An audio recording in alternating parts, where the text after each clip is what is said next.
Hello everybody, welcome back to our Reset Info channel. In today's video, I'll show you how to easily disconnect Android Auto on your MG.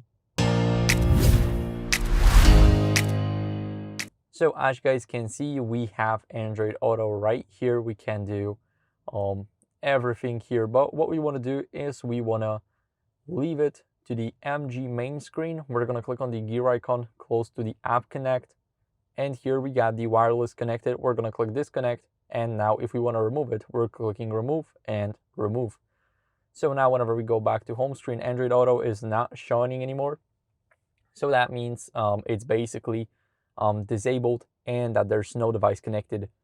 That's how you guys can do it. Thank you for watching. If you enjoyed this video, make sure to leave a like, subscription, and a comment, and I'll see you in the next one. Bye.